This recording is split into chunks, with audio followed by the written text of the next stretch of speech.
We're honored tonight to be hosting Mr. Dreher, senior editor at the American Conservative and best-selling author of several books, including How Dante Can Save Your Life, The Benedict Option, and Live Not by Lies, a manual for Christian dissidents. He has written about religion, politics, film, and culture in National Review, the Wall Street Journal, the Los Angeles Times, and other national venues. He was formerly chief film critic for the New York Post and has appeared on National Public Radio's All Things Considered, CNN, Fox News, MSNBC, and other television networks. His last book, The Benedict Option, has been described as, quote, the most discussed and most important religious book of the decade, unquote. Of his new book, Live Not by Lies, the former New York Times op-ed editor Barry Weiss wrote recently that, quote, Rod not only saw what was coming before so many others, that despite its superficial permissiveness, liberal democracy is degenerating into something resembling the totalitarianism over which it triumphed in the Cold War, but he had the courage to say so, end quote. Live Not by Lies is a book based on interviews with Christian believers who were survivors of deadly communist persecutions. In the book, Mr. Dreher advances an argument that Americans today, and especially traditional religious believers, face the product of a new soft totalitarianism in our increasingly digitized world. Totalitarianism in the 20th century, such as communism and Nazism, involved what has been defined as, quote, the monopoly of an ideology governing all ideas in all fields and all means of dissemination, end quote, producing an all-enveloping discourse of society, which is, quote, the discourse of the party, as some scholars have put it. Soft totalitarianism today in the West, in our speaker's view, has the same elements but with fewer physical enforcements. It features intense social and economic conformity in the name of comfort, success, and healthy living, but enforced by cyberspace surveillance and behavior modification and policing of professional careers and tying correct views to economic and career success. Mr. Dreher will be interviewed tonight by three Bucknell students, Isabella Carrega, who is a literary studies and sociology double major and a student fellow with the Open Discourse Coalition, Pat Milone, a pre-law student at Bucknell, active in Catholic campus ministry here, Anthony Mitchell, an MA student in literary studies interested in the literature of totalitarianism. Those in the audience on Zoom are welcome to enter questions in your Q&A tab on the bottom of the Zoom screen. We'll try to get to as many of your questions as possible tonight. Greetings, Rod. It's a real pleasure to have you with us again tonight. I'll leave you now in the capable hands of our student panel. Thank you, Professor. Hello, Dr. Dreher. Thank you for taking the time out of your busy schedule to meet with us tonight. Now, as Dr. Sievers framed, this idea of soft totalitarianism serves as something of a framework for your novel. Could you give a brief description of the concept and how you use it in the novel? Okay, just so you're those who don't know the book don't misunderstand. It's a nonfiction book. It's not a novel, but soft totalitarianism is something I contrast to hard totalitarianism. Hard totalitarianism would be what the Soviet people endured under communism or what the Germans had under Nazism. And it's what George Orwell spoke about and portrayed in 1984. Soft totalitarianism, by contrast, is more like what Aldous Huxley showed in Brave New World. In 1984, you'll recall that Orwell's state, the totalitarian government, imposed its will on the people through fear and terror and pain. But in Huxley's dystopia, people wanted to be part of this dystopia of the world state because it gave them pleasure and entertainment, constant entertainment. And it was something that they actually chose to be part of. And the state manipulated their comfort and their access to pleasure as a way of controlling them. And all they had to do was give over all their individual rights. which a lot of them wanted to do. Well, I think that's what we're going into now. And it's also another aspect of soft totalitarianism is, as Professor Seaver said earlier, is that we're not going to have gulags. At least I hope we don't. I don't see them on the horizon. I don't see secret police coming for us. And this the fact that it seems ridiculous at this point to talk about gulags and secret police is one reason why a lot of people laugh at the idea that we're dealing with totalitarianism. But as Professor Seaver just explained, that's not actually the case. All totalitarianism means is you have a system in which politics is monopolized by one party or one ideology, one way of thinking, and all aspects of life are politicized according to that way of thinking. So you can have that even in liberal democracy, and that's what we're getting. Moreover, I think that soft totalitarianism is something that intends to control everything for the sake of making everything comfortable and safe. Creating safe spaces. They want to turn the entire country into one big safe space. Now, this is something very different from what the communists tried to do or what the Nazis tried to do, but it is no less totalitarian for that fact. And finally, I would say that soft totalitarianism will not need gulags and secret police to enforce its ideology. It's something that's going to happen primarily, I think, through the use of technology. In the book, I talk about the Chinese social credit system as being a paradigm for what I think is going to come here.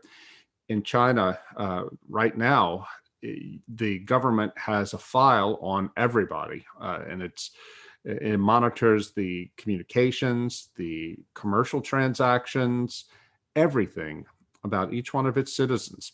Automatically, they don't have somebody, an employee of the government, keeping a file on each person. It's all done electronically, because China is almost a fully cashless society. Most transactions are done on your laptop or on your mobile phone, and therefore all of them are recorded and fed into the central system. Whatever you go to online, whatever you look at online, they know.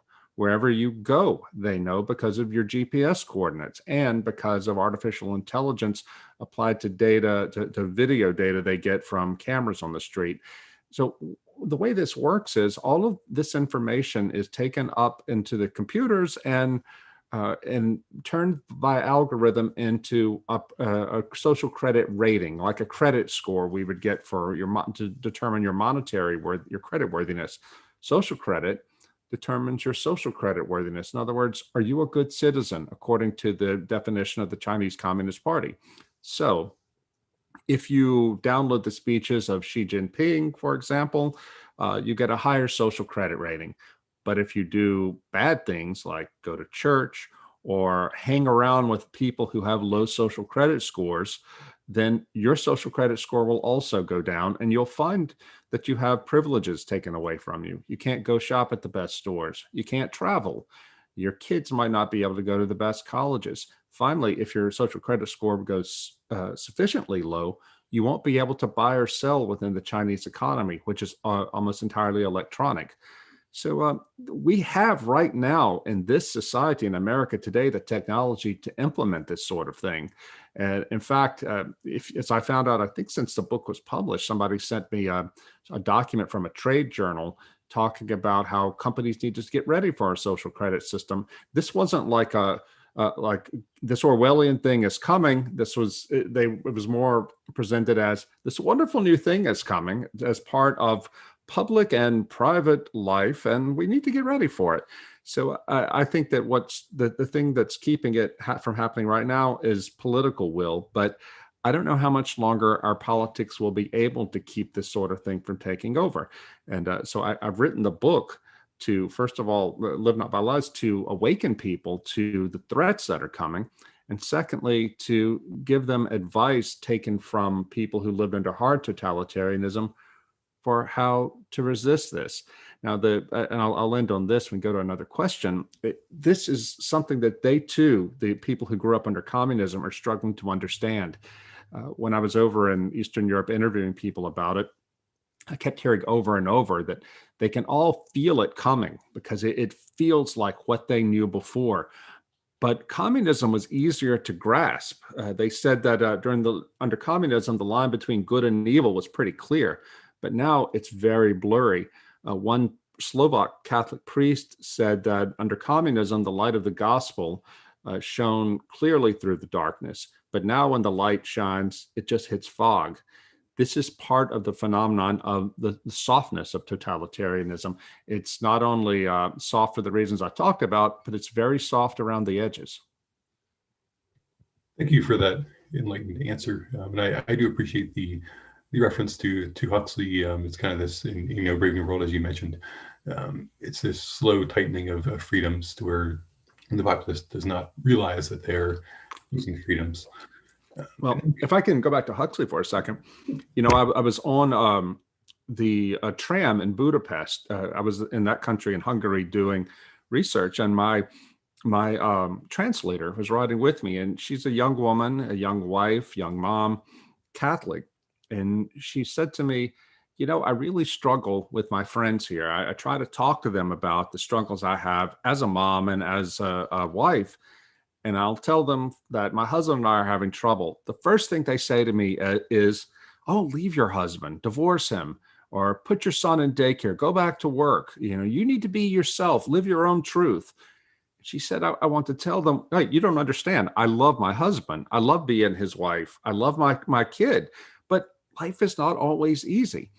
My friend said, the thing they can't understand is that struggle and anxiety is a normal part of life. And I just can't get through to them. I looked at her and I said, it sounds like you're trying to fight for your right to be unhappy. She looked at me and said, that's it. Where did you get that? Well, I pull out my smartphone and go to chapter 17 of Huxley's Brave New World, in which the dissident in the Brave New World, in the world state, John the Savage, is arguing with Mustafa Mond, who's one of the world controller for Europe. And Mond says to him, why wouldn't you want to be part of this society? You have all the drugs you want, you have all the sex, you have, he calls it Christianity without tears. And John the Savage says, no, I won't. You people just don't want to suffer. Everything is too comfortable. He said, I want sin. I want passion. I want love. I want God, and on and on. And Mond says, sounds like you're fighting for your right to be unhappy. John says, yeah, I am. He said, well, you're welcome to it. That moment was so perfect. The moment in Budapest I had, because here was this young woman who was trying herself to understand what was happening to her society and why all of her friends would rather see her and everybody else throw away the basic good things of society, of husband and family and religion and things like that, all for the sake of avoiding anxiety and discomfort. This is the core of the new totalitarianism. Excellent point. And we've seen this rise in soft totalitarianism and in cancel culture. Now, what inspired you at this moment in time? This is the moment that I need to write this book, that I need to be out at this point. And as far as the title of Not My Lies, what drew you to that title in reference to Solzhenitsyn speech? Well, thanks for that question. I was inspired to write the book back in 2015, though I didn't quite know that was going to lead to a book. It was in spring of 2015 that I got a call from a prominent doctor at the Mayo Clinic. We had a mutual friend in common, and he wanted to tell, the doctor wanted to tell a journalist what had just happened. When I talked to the doctor, he said that his elderly mother lives with him and his wife. She had been born in Czechoslovakia, had been raised there, and had been put in prison as a political prisoner in the 1950s by the communist government as a Vatican spy. That's what they called her, a Vatican spy. And what made her a spy? Well, she refused to stop going to prayer meetings at her Catholic church. So that's what the communists did. She spent 4 years in prison, 4 or 6 years, I forget which, and she was tortured, but eventually released. She came to America, married her husband, and that was her life.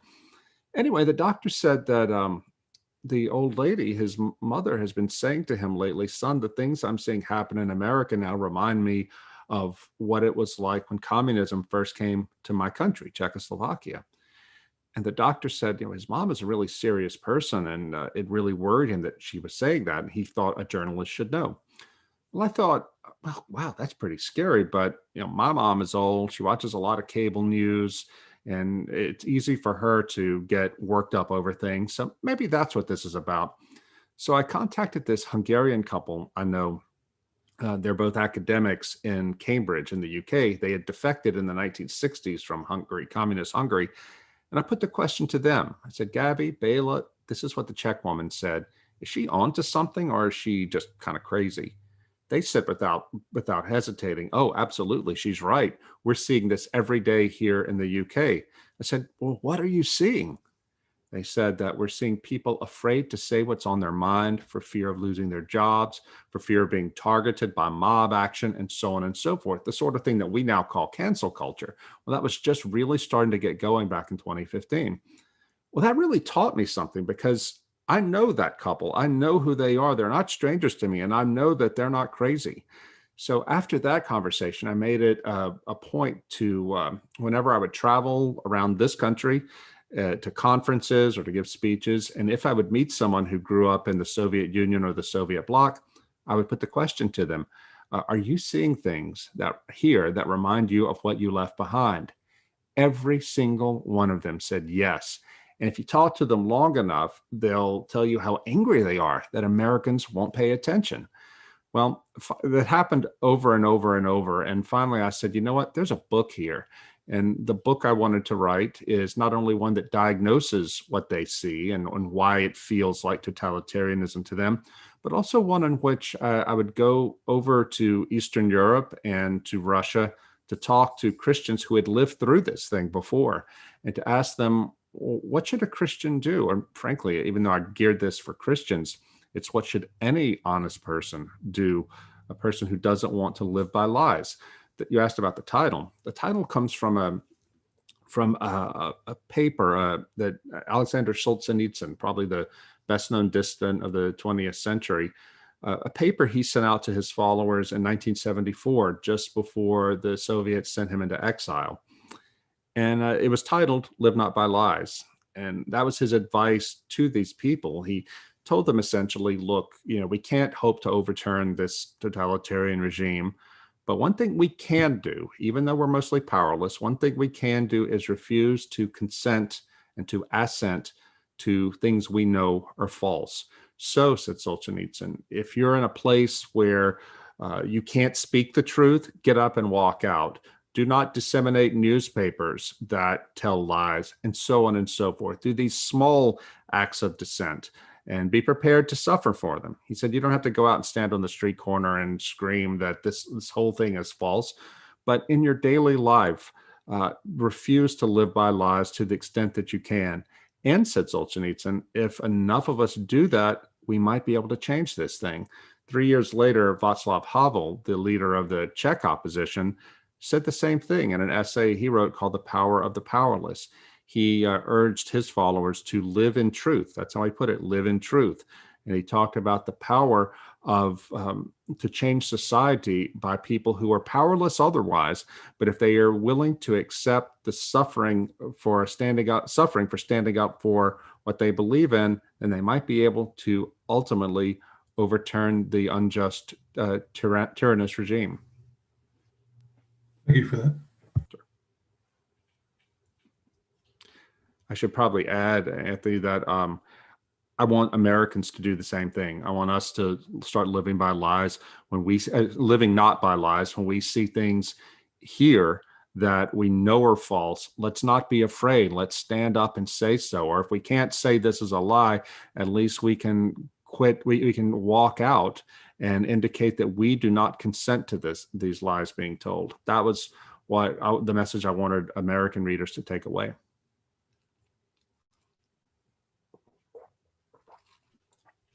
Thank you for being with us, Mr. Dreher. I just have a follow-up question to what Anthony first mentioned and asked you about with regard to soft totalitarianism as opposed to hard totalitarianism. I wanted to know your thoughts on how you see them going hand in hand with one another, how this is coming about in American culture through wokeism, cancel culture, and what we can expect for the future generations. You you had mentioned in your book that it won't look anything like the Soviet bloc. There's not going to be gulags, you know, and you talked about just recently about the social credit scores that you see being implemented in China. What do you think this will look like in America, and how will it affect the lives of average Americans, the young, you know, person like I and the rest of the panelists that are coming out of college? What will this look like for us? Yeah, well, it's already happening in some professions. If you, I'm finding out from different professors that now if you won't sign on to a diversity, inclusion, and equity statement of the university, you can't get hired there. You know, it's a condition of employment. Even if it has nothing at all to do with your subject matter, it doesn't matter how intelligent and accomplished you are, you've got to sign on to what amounts to a loyalty test, you know, to this ideology. We're finding that lawyers, there are moves underway now to compel lawyers to stay away from any involvement with any group that is anti-LGBT. Now, we wonder how will some people who go to church, to conservative churches, how will it affect them? We don't know yet, but this is what's happening. I had a law professor at an Ivy League law school who's a closeted Christian there say that all the top lawyers in the law school and in that circle of elites, none of them go to church. They don't even know what religion is other than just this threatening thing out there. And these are the people who are ultimately going to be setting policy, basically licensing policies for lawyers. It could be the case that lawyers will not be able to be lawyers if they don't sign on to diversity, inclusion, and equity, some form of that. Similarly with teachers, people in the so-called helping professions, you may not be able to work unless you're willing to violate your conscience.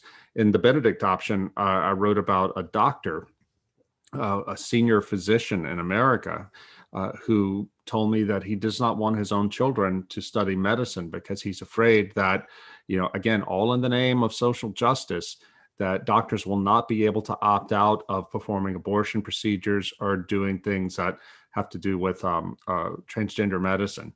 In fact, I was just listening today on the radio. It was a podcast. Jordan Peterson was talking to Abigail Shrier, who's written a book about the effect of this transgender cult, as she calls it, on young women. And Abigail Shrier was talking about how it's become a blanket policy in American medicine where you have to affirm the decision of young people, of anybody, to become transgender, even if you as a clinician don't think that will help them. I found this out myself, 2 years ago when I was interviewing a doctor at a very high level at an American hospital. This doctor had come over from the Soviet Union as a boy, and he said exactly the same thing at his hospital. He said, we are not allowed to refuse treatment or to provide any course of treatment for kids and others who present themselves as transgender, even if in our professional judgment as doctors, this is not going to help them. So the policy of the hospital is affirmation, period, end of story. And if you don't agree with that, then you can't work there. So these are the sort of decisions that people are going to have to make. And now this is moving into this woke culture is moving into big business, into corporations. We may find that young people entering the workforce are going to have to make decisions about whether or not to follow their conscience or succeed in certain fields.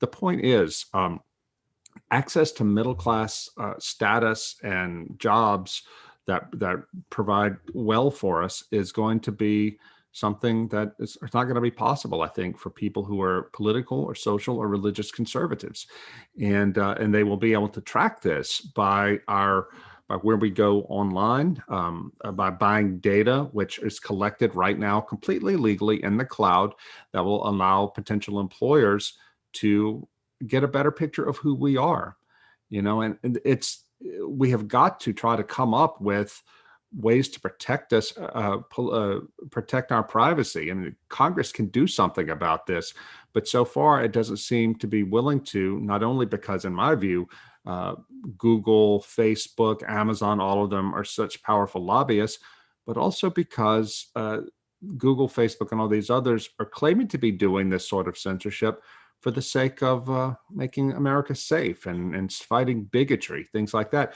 You might have seen, Bella, that Amazon recently delisted Ryan T. Anderson's book called When Harry Became Sally. Ryan Anderson's the head of the Ethics and Public Policy Center. He's a leading conservative Catholic intellectual, public intellectual, who argues very, he argues in a tough way. I mean, he's really got a razor sharp mind, but he's a likable guy who argues respectfully for his point of view. Amazon just decided on its own, like, yeah, we're not going to carry that book. We're not going to carry any books now that portray transgenderism as any form of mental illness. End of story. You can buy Mein Kampf on Amazon.com, but you can't buy Ryan Anderson's book. These are the ways it's going to play out, and so you can see how this can really have dramatic effects on changing American life without ever running the risk of sending the secret police around or putting people in gulags.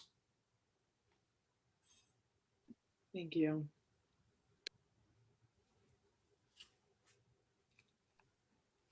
Hi, Mr. Dreher. Thank you for being here with us tonight. My question for you is, how have big technology companies and social media in particular acted as a catalyst for the spread of soft totalitarianism?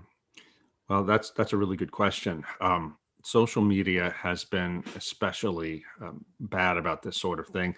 In fact, I didn't mention this, I don't think, in the book Live Not by Lies, but it was a social media mob that triggered the doctor's elderly Czech mother. I don't know if you remember this, back in 2015, the state of Indiana tried to pass a state version of the Federal Religious Freedom Restoration Act that would have just given people who were sued, usually religious people who were sued in state court for discrimination, would have given them some form of defense in court. It wouldn't guarantee that they would win, but it would give them at least some affirmative defense in court. Well, state passed this, then suddenly major corporations came down like a ton of bricks on the state and said, if you don't overturn this bigot law, we're going to punish you. Well, around that time, a TV station in Indianapolis went to a little town in northwestern Indiana called Walkerton. They went to a little pizza parlor called Memories Pizza that was run by an evangelical Christian family, a father and his adult daughter. And the reporter said to them, would you serve gay people? They said, well, of course. She said, would you cater a gay wedding? They said, well, no, that's against our religion. Boom, this thing went viral. You had people from all over the country piling onto this little pizza parlor, hashtags on social media to destroy Memories Pizza. There was one coach, I believe it was a high school golf coach, who said on Twitter, he said, who's with me? Let's go burn down Memories Pizza. Scared the family to death. They shut the place down for a while. That's the sort of thing, that social media mob that triggered the elderly Czech woman, because she said, this is what the communists did. When they targeted somebody they wanted to shut up or to intimidate into silence, they would sick a mob on them. They would spread rumors and sick the mob on them. Social media has made that much more possible. Also, it has trained us to not to guard our privacy. I was sitting in Prague talking to this woman, Kamila Bendova. Kamila was the wife of Václav Benda, one of the leading leaders of the anti-communist dissident movement, and she was involved in it too. Kamila was when Václav died in 1999. Anyway, I was sitting there interviewing Kamila about her and her family's role in the movement, and I noticed she had a dumb phone there, a little flip phone next to her. And I said, why no smartphone? She said, we won't use them. We won't use smartphones, and we don't use the internet here if we can help it. I mean, these are really high-level Czech intellectuals. And I said, well, why not? She said, listen, we know that they're gathering data on us. And if you've ever lived through what we've lived through, you know there's no such thing as the innocent gathering of information. And she pointed on the wall to scars of the paint on the wall where she and her husband, after the fall of communism, had ripped out the wires that the secret police had put in to bug their apartment. And she said to me, she goes, I just don't understand why so many Americans, and I think she was talking also about young people in her own country, why you're so free with your information. You think that, well, you're not committing any crimes, nothing bad can happen to you. And they want you to think that because you're generating all this data for them that they can use to sell you things. But she said, I'm here to tell you that if the state wants to find you guilty of something, they will take any information you give them and use it against you. So you've got to be careful about your privacy.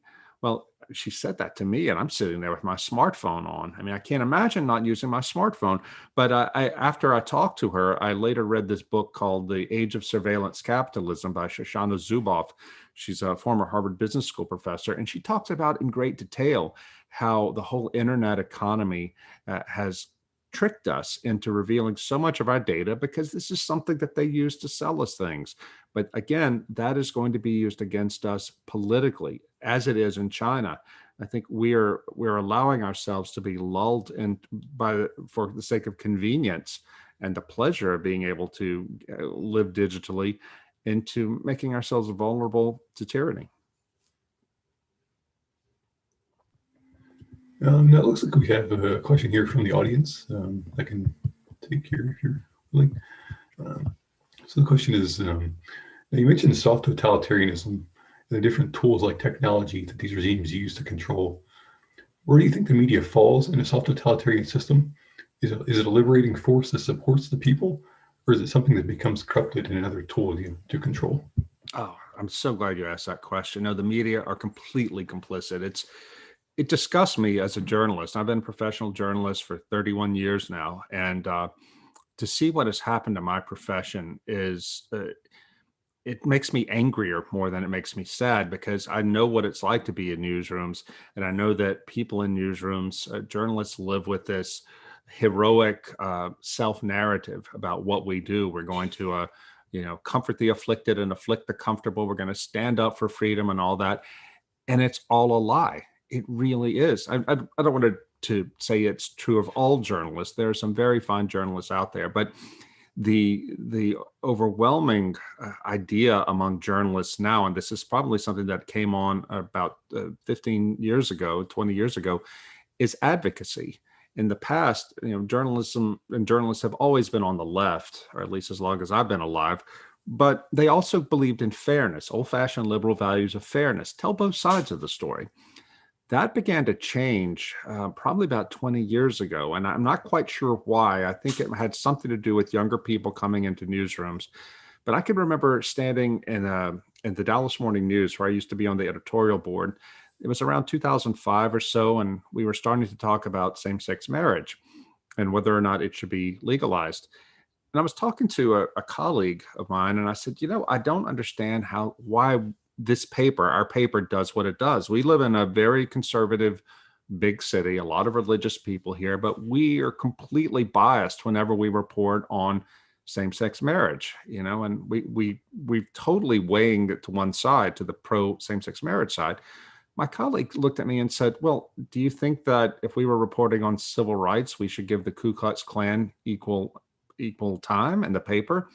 And I thought, this is really incredible. He really does see churches who oppose same-sex marriage as being the equivalent of the KKK. That was the first time that I'd seen that sort of thing stated so nakedly in a newsroom, but I began to see it over and over again. And it's not just about LGBT things, it's also about race. We've seen it in this past week with the Atlanta, the guy who massacred all those poor women and the customers at the massage parlors. Instantly, they talked about how this is a hate crime. And I heard on NPR just 2 days ago, there was a story about how the Atlanta police say there's no evidence this is a hate crime. But NPR interviewed a professor who said, well, police don't always know what they're talking about. My point simply is this: the media are so culturally homogeneous. They all think alike ideologically. And unfortunately, the older liberals, people of my generation and older, who still have memory of the old days when we used to try to push for fairness, they're being pushed out, or they're collapsing in the face of this ideological assault from younger people who come into newsrooms who want the newsrooms to be explicitly biased on the side of so-called social justice. Professor Sievers mentioned Barry Weiss earlier. She is a young millennial Jewish woman, center-left, lesbian, but she is one of the bravest people I know because she stood up at the New York Times and said, I want no part of this anymore. And she quit her job there because she said, we can't tell the truth here because the ideologues run the newsroom and those who higher up in authority will not stand against them. Finally, I think that it's important to know that when we talk about media bias, it's not so much that the media tell us what to think, though that's part of it. The most important thing is the media tell us, they set the framework for discussion. So they can decide what we're going to talk about and what we're not going to talk about. One of the things that really is interesting to me about my book, Live Not by Lies, is it is sold, as of last week, 100,000 copies, which is the best seller I've ever had. This book has sold more in 5 months than Benedict Option, which was also a bestseller, sold in 5 years. And it has done this without any media attention. I've been on some radio shows, I've been on a lot of podcasts, but mainstream media have ignored the book, with the exception of Tucker Carlson. Thank God for him. And I don't say that like to say poor me, but I'm saying that the media have decided that we're just not going to talk about soft totalitarianism. We're not going to pay any attention to what all these people in our country who came from communist lands are saying about what the woke are doing, what the social justice warriors are doing. And we understand why they're not going to talk about it. But the book is succeeding anyway, because there are enough people in this country who, through word of mouth, are passing the book on to others to say, you know what, you're not crazy. This really is happening here. Thank you for that really detailed explanation. Now you discussed these biases in media and corporations. It reminded me of an article that you wrote yesterday in the American Conservative, in which you have testimonies from some of your Christian friends, acquaintances of that sort, and they mentioned that we can no longer be neutral. It's not enough to just sit on the sidelines and let things happen anymore. So how can we Christians, freedom seekers, anyone who dissents against the narrative, how can we push back against this ideology that seems to kind of pervade every aspect of our life now? Yeah, well, I like that you said not just Christians, but all freedom seekers.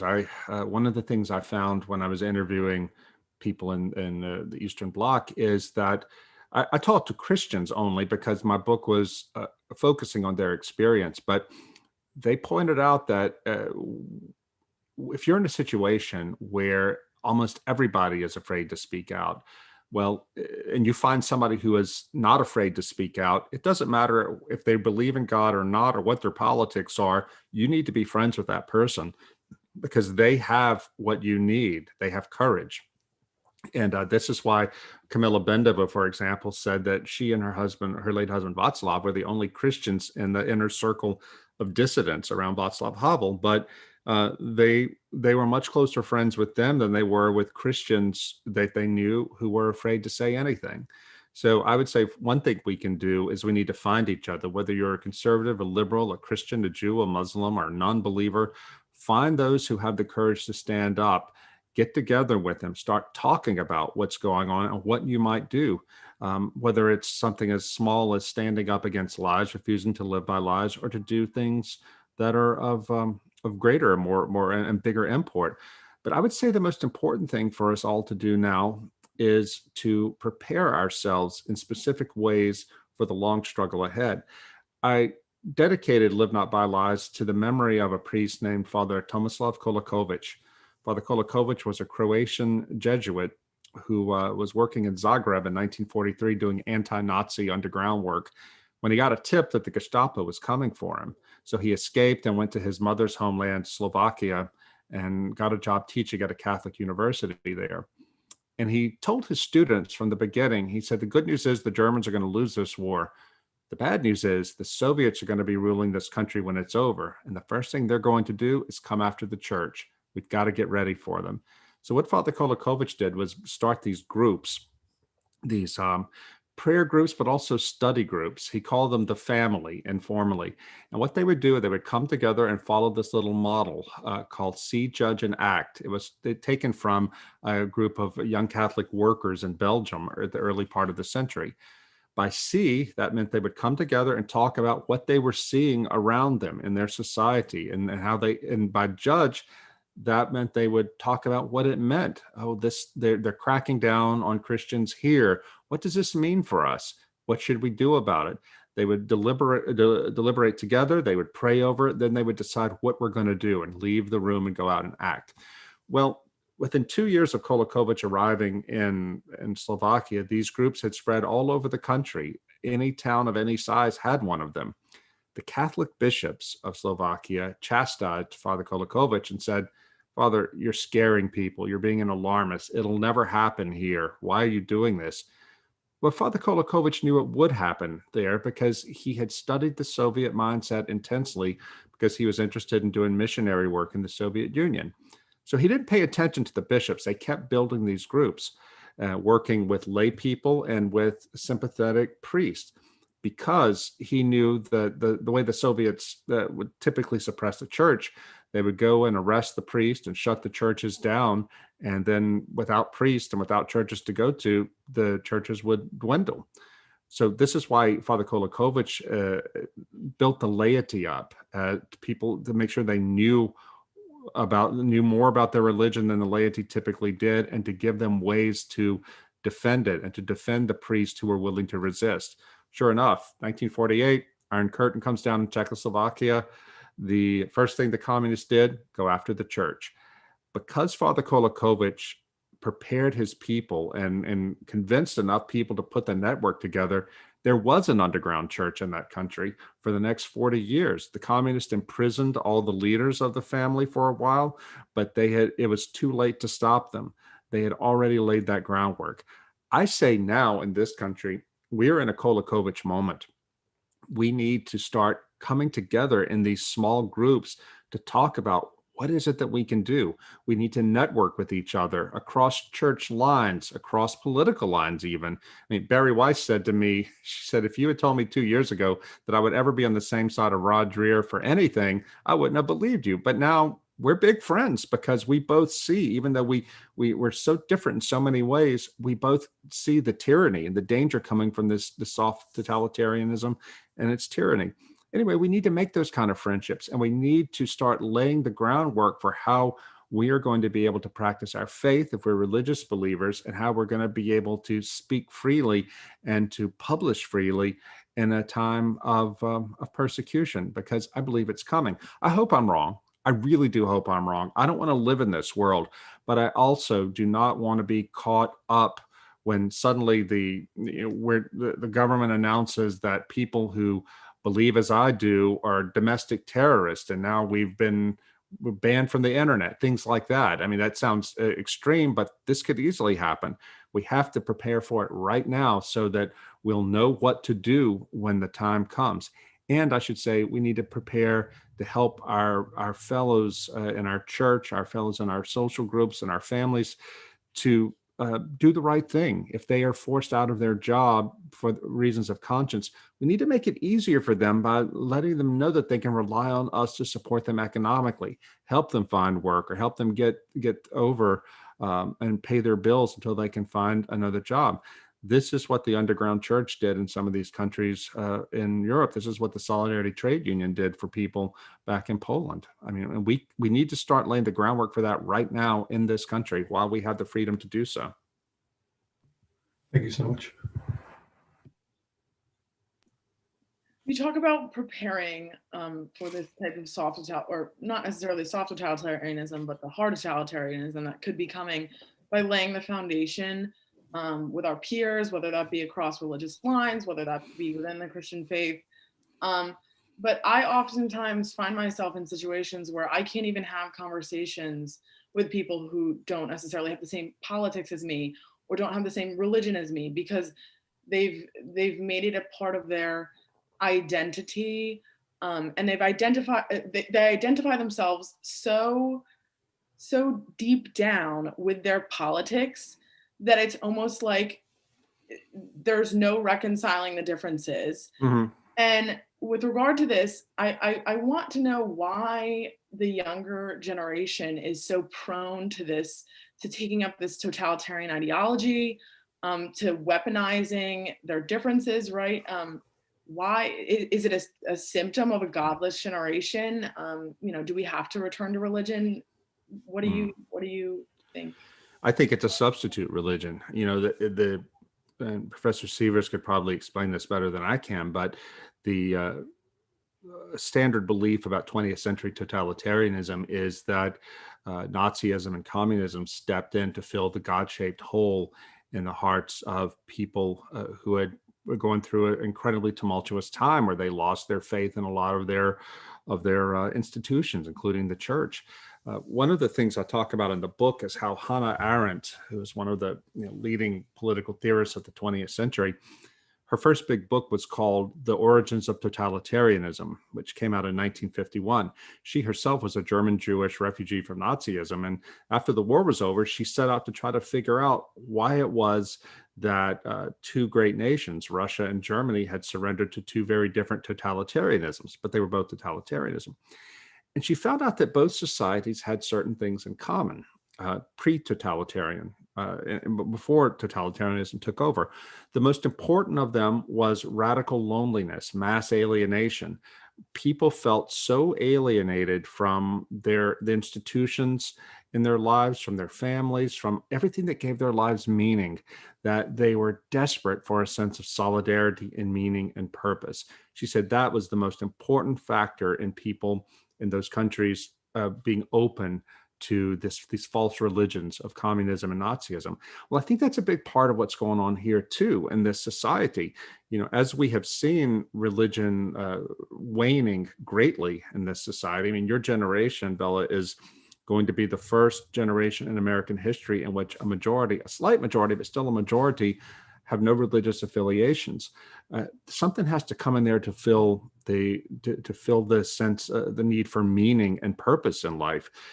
It's not enough to say, just do what you want to do. People can't live that way. They need to feel like they're part of a crusade. They're part of something that brings them meaning. And this is what social justice has done. It's an ersatz religion. I found out when I was researching the book, I read about the Russian Revolution and about the origins of Bolshevism. It was really, really interesting to see how this worked out historically in Russia. The Bolsheviks were basically a religion on their own. Marxism was a pseudo-religion, a religion without God. And it was fascinating to see the parallels between early Bolshevism and millenarian apocalyptic religious cults. But the Bolsheviks said that once we have the revolution and we settle accounts and we separate the sheep, the revolution will separate the sheep from the goats, and then we will live in paradise. We'll start building paradise. This is clearly a religious vision, though a false religious vision.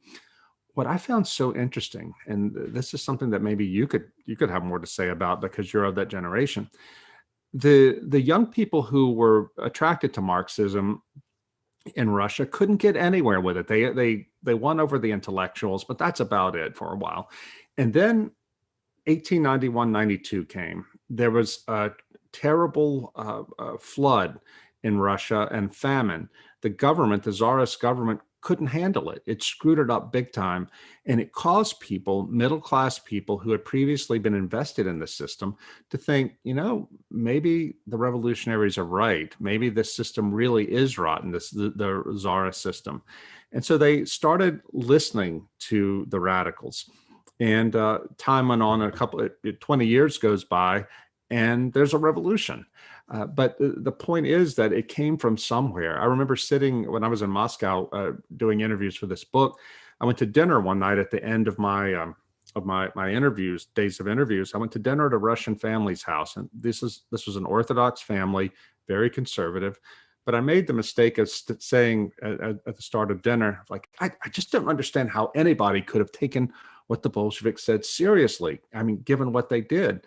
The dad looked at me and said, "You want to know why?" And he goes back through 400 years of Russian history and talks about how the wealthy and the state, in alliance with the church, ground down the poor over and over and over again.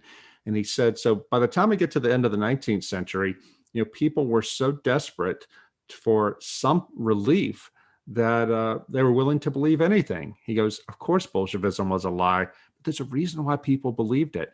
Well, I think that in our case, when we're trying to respond to young people and others who are surrendering themselves to the social justice cult, we have to understand that it is answering legitimate needs within them that for whatever reason the churches haven't done or haven't been able to do. Finally, I think that there's a certain loss of memory. I tell a story in the book about a conversation I had with a 26-year-old California woman who told me she was a communist. And I said, a communist? Why? She said, well, because isn't it beautiful, this picture of universal brotherhood and equality for all? I said, so what about the gulags? She said, what? She didn't know. She had never been taught. She was university educated, had never been taught about the Gulag. She was born in 1993, I think it is, after the fall of the Cold War, and nobody told her about it. Certainly Hollywood hasn't. She could tell you about the Nazis, but she couldn't tell you about the communists, what was wrong there.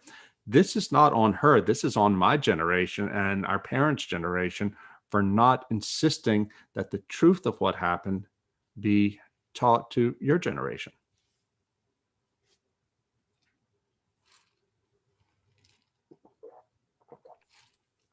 So for my next question, I'd like to discuss the idea of news and the spread of information. Do you believe that the prevention of soft totalitarianism entails supporting conservative news groups and conservative candidates? Well, that's a complicated question, and it shouldn't be complicated, but it's complicated for me because for a couple of reasons. First of all, I have found so far the Republican Party, I'm a political conservative, but I found the Republican Party to be fairly useless, frankly. Even President Trump, he talked a good game. People loved how he was owning the libs, but in the end, what did he actually change? Now, to be fair to him, even if he had been a very focused and determined president, the things that are happening in this country are so big that no president, no matter how talented, can fully turn them back. I mean, we don't live in the kind of country where a president can dictate corporate policy to companies. We don't live in the kind of country where a president can, dictate to Bucknell University how it has to run itself to be more fair. I think, there are some things that politicians at the state and the national level can do that make things better, and we need to support them, if only out of self-defense. But we can't think that this is something that can only be solved through politics. Because it's more of a cultural thing. We have to fight politically, but deep down, this is cultural. And we have to fight on that level too. And frankly, it's religious. And we need to understand this as a spiritual crisis as well. In terms of conservative media, I mean, I work for the conservative media. I think you should support us, but I worry about people on the right, and again, I am on the right, I worry about us falling victim to the same problem that we see on the left, which is the willingness only to believe things that we already know are true. It's so easy for me to see this happen on the left because that's where I spend most of my time, watching the mainstream media and culture producing institutions, and they're all very biased to the left, and people on the left only want to hear what they have to say. But I have to say that even with the QAnon stuff and some of the conspiracies about President Trump and the election, I saw people on the right, people I know are really intelligent, willing to believe anything that suited their prejudices. And it disturbed me because Hannah Arendt said one of the key factors in a pre-totalitarian society was one in which people stopped being interested in knowing what the truth was. And in fact, they just wanted to know, or to pay attention to the facts or the narratives that suited what they wanted to believe. I would rather live in a society let me put it this way. I don't think we're better off with a media that lies in ways that flatter conservatives, as opposed to a media that lies in ways that flatter liberals. It'd probably be easier for me to live in a society that tells only conservative lies, but I don't want to live in that society. I want to live in a society that values the truth. And we have to value the truth over lies, because otherwise there's corruption.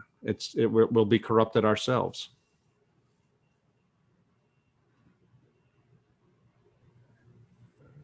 Thank you. That's an excellent segue to a question from our audience. Do you think that religion or politics has a greater role in totalitarianism and its related principles? What do you think Hannah Arendt would say to that? Well, as I said, that Marxism hated religion. It saw religion as its great rival, the Christian religion as its great rival. But it set up a counter-religion, a pseudo-religion, to give people a sense of solidarity, of purpose, and of meaning. And so I think that if we can best understand the social justice movement, not as a political movement, but as a religious movement.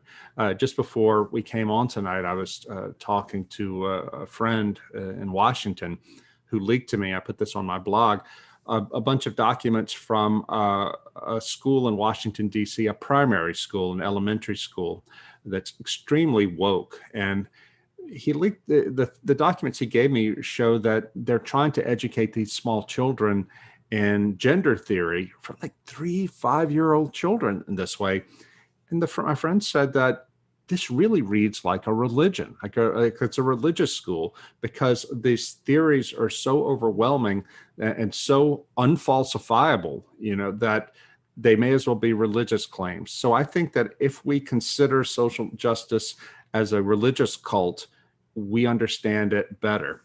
And it's not only a religious cult, but it is a political religion. And so that is the way I think that politics and religion will work in bringing about soft totalitarianism, because it moves into the vacuum form left behind by the evacuation, by the evaporation of traditional Christianity and also institutions in society. This is another thing Hannah Arendt said: in a pre-totalitarian society, people lose faith in their institutions, political parties, corporations, the church, and so on and so forth. Well, we're there too. We're there right now. According to Gallup, the only institutions in this society that have over 50% of confidence are the military and the police, and that's falling too. So we're in a very precarious situation where people, because nobody can live under anarchy, people are looking for someone to trust. And if you get the right people who come in there who are clever, who are forceful, who are determined, and who can make a certain pitch to satisfy the political and religious longings of alienated, drifting young people, then you have a revolution on your hands.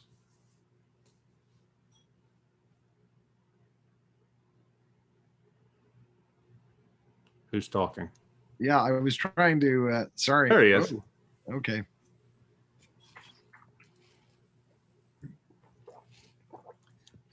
They've got him. They've got our professor. The secret police have come for him. All right.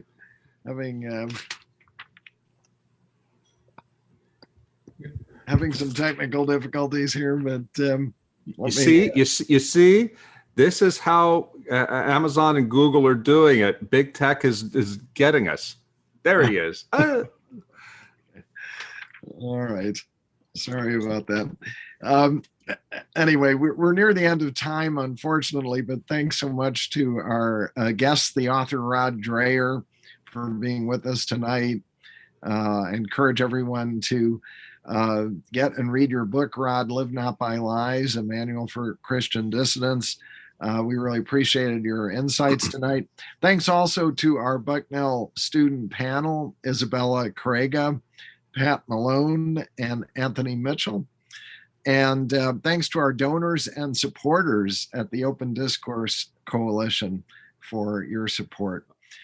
For information on further upcoming events, please see bucknellleaders.org. That's bucknellleaders.org. And thanks again for being with us tonight, Rod, and to Well, everybody here. Thank you. Well, I can leave you on a hopeful note. One of the things that I learned when I was over in Eastern Europe was how important solidarity was among young people, especially students. I stood in a hidden room underneath a house in suburban Bratislava, where the underground church produced for 10 years samizdat, underground in illegal prayer books, things like that for the church. The man who took me down there is a historian of the underground church who himself was involved in it as a college student in the 1980s. Jan Samulchik was his name. And Jan told me that for 10 years, more like 8 years, but anyway, he and his friends from college, 3 or 4 young men, all Catholics, would come there to that house and put their lives on the line to assemble the samizdat and bind it for delivery to the underground church. And he said, we were all scared to death at first, but we came because we loved God and because we wanted to serve the church and serve the cause of freedom for our country. And he said that, in these small groups of young people, young men, in his case, doing this, we learned courage. We learned not to be afraid. That was the only place that we felt truly free in our country, because you didn't know who else you could trust, but we knew we could trust each other, and we knew we would give our lives for each other. And that was how we learned how to be free. I heard the same sort of thing over and over again when I was in Poland. Sofia Romaszewska, who was a grand dame of the Solidarity Trade Union movement, she said, go home to America and tell people the important thing right now is to come together in small groups and learn how to be faithful to each other and to be dedicated to your cause, because that is going to be so necessary to fight what's coming. So I just want to be an encouragement to y'all now. You're in college. People have been there before, and now is the time to use your youth and this opportunity you have to build these small groups, to build this solidarity, and to be of good cheer.